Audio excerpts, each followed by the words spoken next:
Good morning guys, welcome to my new vlog. ഇന്ന് നമ്മൾക്ക് വളരെയധികം സന്തോഷമുള്ളൊരു ദിവസമാണ്. 3 ആഴ്ചയ്ക്കുള്ളിൽ എൻ്റെ ചാനൽ 1000 സബ്സ്ക്രൈബേഴ്സ് കടന്നു. അപ്പോൾ ഇതിൻ്റെ ബേസിക്കലി കൺഗ്രാജുലേറ്റ് ചെയ്യേണ്ടത് നിങ്ങളെയാണ്. എൻ്റെ 1000 സബ്സ്ക്രൈബേഴ്സ്, എൻ്റെ ആദ്യത്തെ 1000 സബ്സ്ക്രൈബേഴ്സ് നിങ്ങൾ കാരണമാണ് ഇന്ന് എനിക്ക് ഈ 1000 സബ്സ്ക്രൈബേഴ്സ് കിട്ടിയത്. So for that thank you so much. പലരും എന്നോട് ചോദിക്കേണ്ടായിരുന്നു ക്വസ്റ്റ്യൻസ് ആയിട്ട്, ഇനി എന്താ പരിപാടി, ഡൽഹിയിൽ ചെന്ന് കഴിഞ്ഞാൽ എന്താ പരിപാടി, ജോലി ചെയ്യണ്ടോ അല്ലെങ്കിൽ സെയിം പരിപാടി തന്നെ സെയിം തുടങ്ങണോ. പിന്നെ ചിലവർ റെക്കമെൻഡും ചെയ്തിരുന്നു ഈ ജോലി വിട്ടിട്ട് വേറെ ജോലി നോക്കിക്കഴിഞ്ഞാൽ ദുബായിൽ നല്ല ജോലി കിട്ടും. പക്ഷേ എനിക്ക് ദുബായിൽ നിൽക്കാൻ യാതൊരു താല്പര്യമില്ല. എനിക്ക് നാട്ടിൽ തന്നെ പോകണമെന്നുണ്ട്.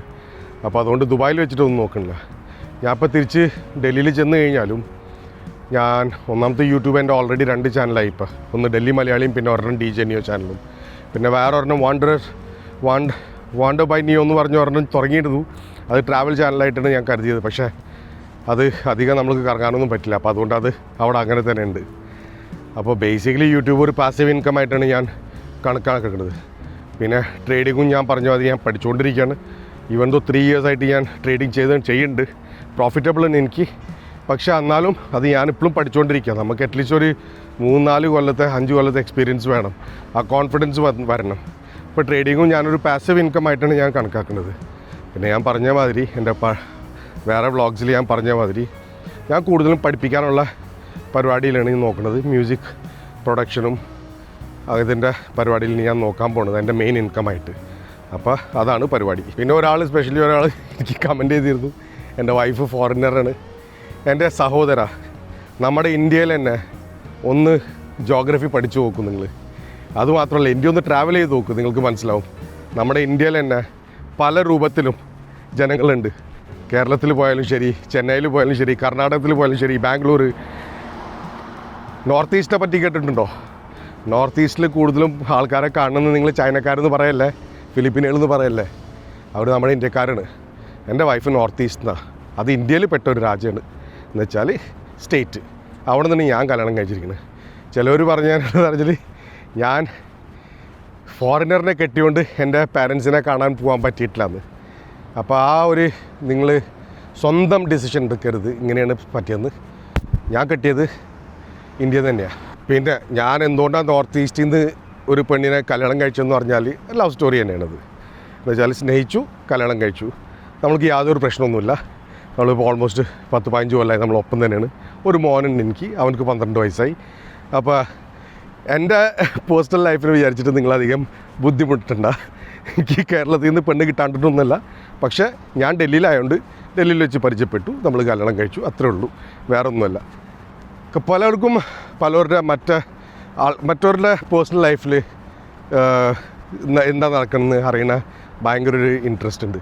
എൻ്റെ ഈ ചാനൽ എന്നെ പറ്റിയിട്ട് ഞാൻ പറയും, ഞാൻ പേഴ്സണലായിട്ടുള്ള കാര്യങ്ങൾ ഞാൻ പറയും, ഇല്ലയെന്നല്ല ഞാൻ പറയണത്, ഞാൻ ഷെയർ ചെയ്യും. പക്ഷേ അത് എൻ്റെ വൈഫിൻ്റെ ഒപ്പം തന്നെ ഷെയർ ചെയ്യാനായിരിക്കും നല്ലത്. അല്ലാണ്ട് ഞാൻ ഒറ്റയ്ക്ക് പറഞ്ഞിട്ട് കാര്യമില്ലല്ലോ. അപ്പോൾ ഞാനിപ്പോൾ ഈ ചാനൽ തുടങ്ങാൻ കാരണം എന്ന് പറഞ്ഞാൽ ഡെഫിനറ്റ്ലി ഒരു ഡൽഹി മലയാളി ആയതുകൊണ്ട് പിന്നെ ഞാൻ കുറച്ചും കൂടി ഒന്ന് ഇലാബറേറ്റ് ചെയ്തിട്ട് ഈ ചാനൽ കൊണ്ടുവരാമെന്നാണ് ഞാൻ വിചാരിച്ചത്. പക്ഷേ ഇങ്ങനെ പ്രശ്നങ്ങളൊക്കെ വന്നുകൊണ്ട് പിന്നെ ആ പ്രശ്നങ്ങളിൽ കൂടെ തന്നെ തുടങ്ങാമെന്ന് വിചാരിച്ചു. അപ്പോൾ അങ്ങനെയാണ് നമ്മളിപ്പോൾ ഇവിടെ നിൽക്കുന്നത്. അതിൻ്റെ ഇടയിൽ കൂടെ നിങ്ങൾ ഇതിനെ പറ്റിയൊക്കെ ചോദിച്ചു കഴിഞ്ഞാൽ പിന്നെ എനിക്കിപ്പോൾ അതിനെ പറ്റിയിട്ട് എക്സ്പ്ലെയിൻ ചെയ്യാനുള്ളൊരു മൂഡില്ല. ഒരു പ്രാവശ്യം ഡൽഹിയിൽ എത്തിക്കഴിഞ്ഞാൽ എൻ്റെ ഫാമിലീനെ കണ്ടു കഴിഞ്ഞിട്ട് 2-3 ദിവസം റെസ്റ്റ് ചെയ്ത് കഴിഞ്ഞിട്ട് പിന്നെ ഞാനൊരു വീഡിയോ ഉണ്ടാക്കാം. അതിൽ കൂടെ നിങ്ങൾക്ക് എല്ലാ സ്റ്റോറിയും കിട്ടും. ഓക്കെ, അപ്പോൾ ഈ ക്യൂരിയസ് ആയിട്ടുള്ള ആൾക്കാരോടാണ് ഞാൻ പറയുന്നത്. അപ്പോൾ എൻ്റെ പേഴ്സണൽ ലൈഫ് ഡൽഹിയിൽ എത്തിക്കഴിഞ്ഞിട്ട് ഞാനൊരു വ്ളോഗ് ഉണ്ടാക്കാം. എൻ്റെ അപ്ഡേറ്റ് തരാൻ വേണ്ടിയിട്ടും കൂടിയാണ് ഇന്നത്തെ വ്ളോഗ്. ബേസിക്കലി ഞാൻ പറഞ്ഞില്ല, എനിക്ക് കുറച്ച് പൈസ കിട്ടാനുണ്ടായിരുന്നു. ആ പൈസ ഇതുവരെ കിട്ടിയിട്ടില്ല. കാരണം ആളുടെ ബിസിനസ്സും കുറച്ചൊന്ന് ഡൗണല്ല, ആളുടെ പേയ്മെൻറ്റ്സും ആൾക്ക് കിട്ടിയിട്ടില്ല. ഒരു ഭയങ്കര ഒച്ച ഇത് കഴിഞ്ഞിട്ട് ഞാൻ ചെയ്യും. അപ്പോൾ ആളുടെ പേയ്മെൻറ്റും ആൾക്ക് കിട്ടിയിട്ടില്ല. എൻ്റെ ഫ്രണ്ട് തന്നെയാണ് ആൾ. അപ്പോൾ അത് കിട്ടിക്കഴിഞ്ഞാൽ എനിക്ക് കിട്ടുള്ളൂ. എനിക്ക് എന്തായാലും ഈ മൺഡേ എന്ന് വെച്ചാൽ നാളെ മൺഡേ എനിക്ക് തരാമെന്ന് പറഞ്ഞിട്ടുണ്ട്. എങ്ങനെയാലും എന്തായാലും ശരി, ആളുടെ വണ്ടി വിട്ടിട്ടാലും ശരി എനിക്ക് തരാമെന്ന് പറഞ്ഞിട്ടുണ്ട്. അപ്പോൾ നാളെ കിട്ടണം. അത് കിട്ടിക്കഴിഞ്ഞാൽ പിന്നെ പ്രശ്നങ്ങളൊക്കെ തീരുന്നതാണ് തോന്നുന്നത് എൻ്റെത്. അപ്പോൾ ഇത്രയും വെയിറ്റ് ചെയ്തു. അപ്പോൾ കുറച്ചും കൂടി എന്ന് വിചാരിച്ചു ഫൈനലായിട്ട് നാളെ എന്തായാലും കിട്ടും. അത് കണ്ട ബുർജ് ഖലീഫ പിന്നിൽ, അതിൻ്റെ മുന്നിൽ ക്രെയിന്. ദുബായിലെ വളർച്ച ഭയങ്കരമായിട്ട് നടന്നുകൊണ്ടിരിക്കുക. Full real estate. ഇത് കണ്ട, ഇവിടെ റിയൽ എസ്റ്റേറ്റ്, എവിടെ ചെന്നാലും പണി പണി പണി. അതന്നെ. ഈ ചാനലിൽ ഇപ്പോൾ 3 ആഴ്ച മുമ്പായിരുന്നു ഞാൻ കണ്ടിന്യൂസ്ലി വ്ളോഗിങ് ചെയ്യാൻ തുടങ്ങിയത്. ആ സമയത്ത് എൻ്റെ സബ്സ്ക്രൈബർ ആകെ 5 or 6 കണ്ടിട്ടുണ്ടായിരുന്നുള്ളൂ. ഈ 3 ആഴ്ചയ്ക്കുള്ളിലാണ് നിങ്ങളുടെ സ്നേഹം ഒഴുകി വന്നത് എൻ്റെ ചാനൽ കൂടെ. എനിക്കറിയാം പലർക്കും സഹതാപം കാരണം തോന്നിയിട്ടുണ്ടാവും, പക്ഷേ സഹതാപം തോന്നരുത്. കാരണം ഞാൻ ആക്ച്വലി ഈ ചാനൽ തുടങ്ങാൻ കാരണം എന്ന് പറഞ്ഞാൽ ഓഫ് കോഴ്സ് എൻ്റെ ഡെയിലി ലൈഫ് സ്റ്റൈലും വ്ളോഗും തുടങ്ങാൻ വേണ്ടിയിട്ടാണ് ഞാൻ ഈ ചാനൽ തുടങ്ങിയത്. പിന്നെ നോക്കിയപ്പോൾ എൻ്റെ പ്രശ്നങ്ങൾ വന്നു എൻ്റെ മുമ്പിൽ, എൻ്റെ സ്വന്തം പേഴ്സണൽ പ്രശ്നങ്ങൾ, ഭയങ്കര വെയിൽ. ഇങ്ങനെ ആലോചിച്ചപ്പോൾ ഞാൻ വിചാരിച്ചു, എന്തുകൊണ്ട് ഞാൻ ഫേസ് ചെയ്യുന്ന പ്രശ്നങ്ങൾ മറ്റുള്ളവരോട് തുറന്നു പറയാം. കാരണം എൻ്റെ മാതിരി ഫേസ് ചെയ്യണ ഈ പ്രശ്നങ്ങൾ ഫേസ് ചെയ്യുന്ന ആൾക്കാരുണ്ടാവും. അപ്പോൾ അവർക്കും കൂടി ഒന്ന് കുറച്ച് ഇതിനെ പറ്റിയിട്ട് ഒന്ന് ഐഡിയ കൊടുത്തു കഴിഞ്ഞാൽ ചിലപ്പോൾ ആർക്കെങ്കിലും എന്തെങ്കിലും ഹെൽപ്പായിട്ട്, ഏതെങ്കിലും രീതിയിൽ ആ ഹെൽപ്പായിട്ട് അത് വരും. അതുകൊണ്ടാണ് ഞാൻ എൻ്റെ ലൈഫ് സ്റ്റൈൽ എന്തൊക്കെ ഉണ്ടോ, നമ്മൾ താഴ്ച ഉണ്ടോ ഉയർച്ച ഉണ്ടോ, അതെല്ലാതും ഞാൻ ഇതിൽ ഡോക്യുമെൻ്റ് ചെയ്യണം. അതുകൊണ്ടാണ് ഞാൻ ഈ ചാനൽ തുടങ്ങിയത്. കുറച്ച് ആൾക്കാർ എന്നോട് ചോദിക്കുന്നുണ്ടായിരുന്നു ഇങ്ങനെ കുറച്ച് പ്രശ്നങ്ങളെ പറ്റി, ഔട്ട് പാസ് എങ്ങനെയാണ് കിട്ടുക, പിന്നെ വിസ, ഹസ്ബൻഡിൻ്റെ വിസ ഇല്ലെങ്കിൽ നമ്മളുടെ വിസ ക്യാൻസൽ ചെയ്യാൻ പറ്റുമോ, നമ്മൾക്ക് ഔട്ട് പാസിൽ പോകാൻ പറ്റുമോ. ഞാൻ പറഞ്ഞില്ല, നമ്മൾ മാത്രമല്ല പലരും ഉണ്ട് അങ്ങനത്തെ പ്രശ്നങ്ങളിൽ. ഇന്ന് നിങ്ങൾക്ക് ആ പ്രശ്നം ഉണ്ടാവില്ല, ചിലപ്പോൾ that's very lucky, you guys are very lucky that നിങ്ങൾക്ക് അങ്ങനത്തെ പ്രശ്നം വന്നിട്ടില്ല. പിന്നെ പലരും എന്നെ പറഞ്ഞു, നിങ്ങൾക്ക് ബിസിനസ് ചെയ്യാൻ അറിഞ്ഞൂടാ, സേവിങ് ഒന്നും ചെയ്തിട്ടില്ല, നിങ്ങൾക്ക് എൻ്റെ ലൈഫ് സ്റ്റൈലിനെ പറ്റിയിട്ടൊന്നും അറിഞ്ഞൂടാ. ഞാനും എൻ്റെ രീതിയിലാണ് ഞാൻ എൻ്റെ ലൈഫ് ജീവിച്ചിരുന്നത്. എനിക്ക് യാതൊരു പ്രശ്നവും ഇല്ലാത്തൊരു മനുഷ്യനായിരുന്നു.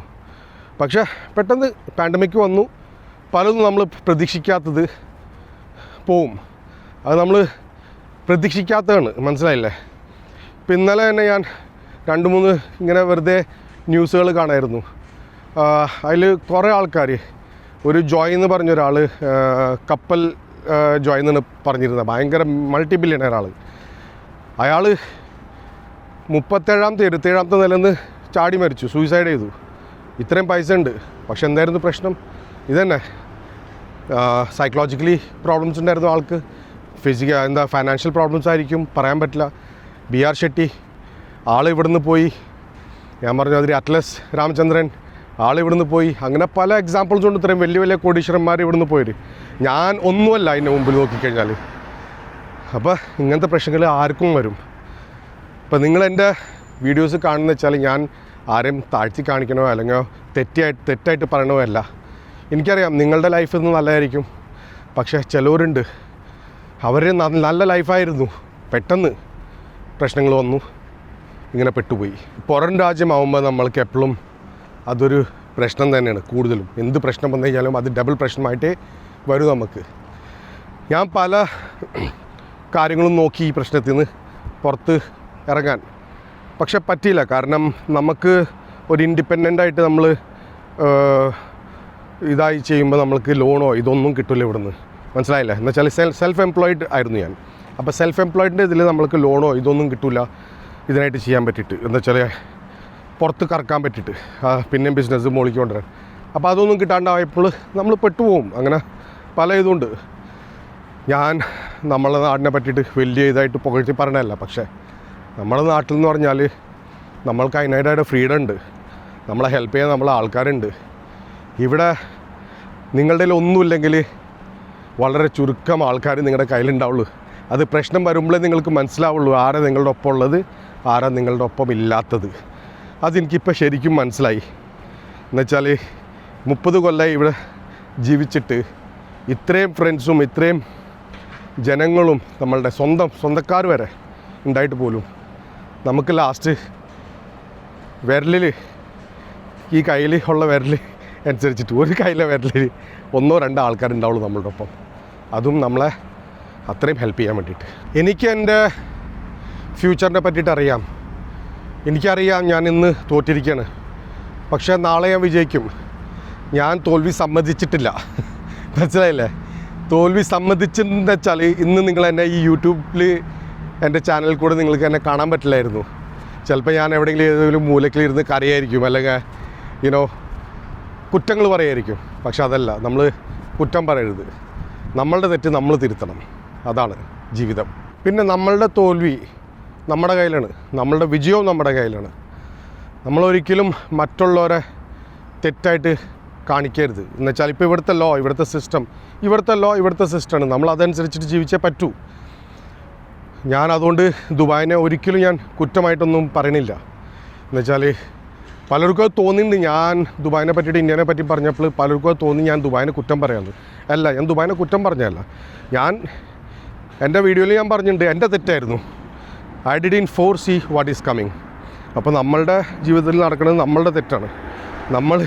നമ്മൾ മനസ്സിലാക്കണം, നമ്മളുടെ വിജയവും എല്ലാതും നമ്മളുടെ കയ്യിലാണ്. വേറെ ആരും അതിൽ പങ്കിടാനുണ്ടാവില്ല. So you should think yourself that what you should do next. അപ്പോൾ every step what you take is your choice. ഇപ്പോൾ ഞാനീ നടക്കണ തന്നെ, this is my choice. Every step you take, you move forward is your choice and your decision. ചിലർ പറഞ്ഞു Amnesty വരുമ്പോൾ നിങ്ങൾക്ക് visa പുതിയതാക്കിയിട്ട് പിന്നെയും തുടങ്ങിക്കൂടെ, ഇവിടെ വേറെ ഏതെങ്കിലും ജോലി നോക്കിക്കൂടെ, ഇതില്ലെന്നൊക്കെ. പക്ഷേ എനിക്ക് യാതൊരു താല്പര്യമില്ല. കാരണം ശേഷിയില്ല ഇഞ്ഞു. കാരണം ഇവിടുത്തെ എന്ന് പറഞ്ഞാൽ കോസ്റ്റ് ഓഫ് ലിവിങ്ങും എക്സ്പെൻസസും കൂടുതലാണ്. ഇനിയും അതൊക്കെ ചെയ്യുന്ന വെച്ചാൽ വിസയ്ക്ക് വേണ്ടിയുള്ള പൈസ പലതും, പിന്നെ വേറെ ജോലി നോക്കണമെന്ന് വെച്ചാലും അതന്നെ ഭയങ്കരമായിട്ട് ചിലവ് വരും. പിന്നെ ഫാമിലീനെ കൊണ്ടുവരിക, അതൊക്കെ എക്സ്ട്രാ അഡീഷണൽ എക്സ്പെൻസസാണ്. അങ്ങനത്തെ അഡീഷണൽ എക്സ്പെൻസസ് വരുമ്പോൾ ഐ കനോട്ട് ഹാൻഡിൽ ദാറ്റ്. അപ്പോൾ അതിനും ഭേദം നമ്മൾ നാട്ടിൽ തന്നെ പോവുക. നാട്ടിൽ ചെന്ന് കഴിഞ്ഞാൽ ഉള്ള പൈസ വെച്ചിട്ടെങ്കിലും ചെറുതായാലും ശരി നമ്മൾ ചെറുതായിട്ട് ജീവിക്കുക, അത്രേ ഉള്ളൂ. ഇവിടെ ഈ പൈസ വെച്ചിട്ട് I don't think so I can make it big again. അപ്പോൾ അതുകൊണ്ടാണ് ഞാൻ ഡിസൈഡ് ചെയ്തത് തിരിച്ച് നാട്ടിൽ തന്നെ പോകാമെന്ന്. അപ്പോൾ guys, thank you so much for all the love and support you guys have shown me and given to me through this channel. എനിക്ക് അത്രമാത്രം സന്തോഷമുണ്ട്. നമ്മൾ ഒരു 1000 സബ്സ്ക്രൈബർ വെറും 3 ആഴ്ച കൊണ്ട് ക്രോസ് ചെയ്തെന്ന് പറഞ്ഞാൽ അത് വലിയ കാര്യം തന്നെ. ഞാൻ ഒരിക്കലും എക്സ്പെക്റ്റ് ചെയ്യാത്തതായിരുന്നു. അപ്പോൾ താങ്ക് യു സോ മച്ച് നിങ്ങളുടെ സപ്പോർട്ട്. പ്ലീസ് ഈ സപ്പോർട്ട് കാണിച്ചുകൊണ്ടിരിക്കുക ഫ്യൂച്ചറിലും. Because definitely I am going to do my daily vlogs. ഞാൻ ഡെയിലി ചെയ്യാനുള്ള പരിപാടിയിലാണ്. പക്ഷെ ഇപ്പോൾ എനിക്ക് തോന്നുന്നില്ല, കാരണം കുറച്ച് സ്ട്രെസ്സൊക്കെ ഉള്ളതുകൊണ്ട്. പിന്നെ ഡെയിലി എൻ്റെ കളക്ഷനും ഇതിനൊക്കെ പോകുമ്പോൾ പിന്നെ തിരിച്ചു വരുമ്പോൾ അത് വേറെ, പൈസ കിട്ടാണ്ടാകുമ്പോൾ അതിൻ്റെ ടെൻഷൻ വേറെ, പിന്നെ പലതും അങ്ങനെ പല. പിന്നെ എൻ്റെ വീടല്ലല്ലോ, മറ്റൊരാളുടെ ഒപ്പം താമസിക്കുമ്പോൾ അവരെ ഞാൻ പിന്നെ വ്ളോഗിങ് ചെയ്യുക, ഇതൊക്കെ ചെയ്യുക. I don't know, maybe it's not nice. അതുകൊണ്ടാണ് ഞാൻ പുറത്ത് വന്നിട്ട് സാധാരണ ഞാൻ വ്ളോഗ് ചെയ്യാറുള്ളതും. പിന്നെ എഡിറ്റിംഗ് പിന്നെ ചെയ്യും, പിന്നെ ആയിട്ട് അപ്ലോഡ് ചെയ്യും. അപ്പോൾ anyways, thank you so much. ഇന്നത്തേക്ക് ഇത്രയും മാത്രം. നമ്മളുടെ വ്ളോഗ് ഇതിൽ കൂടെ കണ്ടിന്യൂ ചെയ്യണു. And hopefully in a week or 2 weeks time നമ്മളിവിടുന്ന് സ്ട്രേറ്റ് ടു ഡൽഹി. ഓക്കെ, പ്രശ്നങ്ങൾ തീരും. I know that. I am positive about it. Another 1 or 2 weeks maximum. സെപ്റ്റംബറിൽ എന്തായാലും ഞാൻ ഡൽഹിയിലായിരിക്കും. പിന്നെ ചിലവർ എനിക്ക് ഇമെയിൽ ചെയ്തിരുന്നു, എൻ്റെ ഇമെയിലൊക്കെ ചോദിച്ചിട്ട്. അപ്പോൾ ഞാൻ ഇമെയിൽ കിട്ടിയിട്ടുണ്ട്. ഇപ്പോൾ 2-3 ആൾക്കാർ എനിക്ക് ഇമെയിൽ കിട്ടിയിട്ടുണ്ട്. നമ്പർ ചോദിച്ചിരുന്നു അവർ. ഞാൻ തരാം, കാരണം ഞാനിപ്പോൾ ആ ഒരു മൂഡിലല്ല സംസാരിക്കാനോ ഇതിന്. അപ്പോൾ in a day or 2 I will send you my number. അപ്പോൾ നിങ്ങൾക്ക് ആർക്കെങ്കിലും വിളിച്ച് സംസാരിക്കണോ? And before I go, if you want to meet up, we can meet up also. നമ്മൾക്ക് കാണാം, പരിചയപ്പെടാം. Okay, so I will definitely mail you back. ഒന്നും തോന്നരുത് ഞാൻ ഇത്രയും നാളായിട്ട് മെയിൽ റിപ്ലൈ ചെയ്തിട്ടില്ല എന്ന് തോന്നരുതൊന്നും. കാരണം എൻ്റെ പ്രശ്നങ്ങളൊന്നും തീർച്ചയെന്ന് വിചാരിച്ചിട്ടുണ്ട് ഞാൻ. അതിരുന്നിട്ടാണ് ഞാൻ വിചാരിച്ചത് പിന്നെ നിങ്ങൾക്ക് അതിൻ്റെ റിപ്ലൈ തരാമെന്ന് വിചാരിച്ചിട്ട്. അപ്പോൾ പ്ലീസ് 1-2 ദിവസവും കൂടി ഒന്ന് വെയിറ്റ് ചെയ്യ്, ഞാൻ നിങ്ങൾക്ക് എൻ്റെ നമ്പർ തരാം. ഓക്കെ, അപ്പോൾ ഇന്നത്തേക്ക് ഇത്രയും മാത്രം. See you in my next vlog. ചെറിയൊരു ഇടവേളയ്ക്ക് ശേഷം. ബൈ.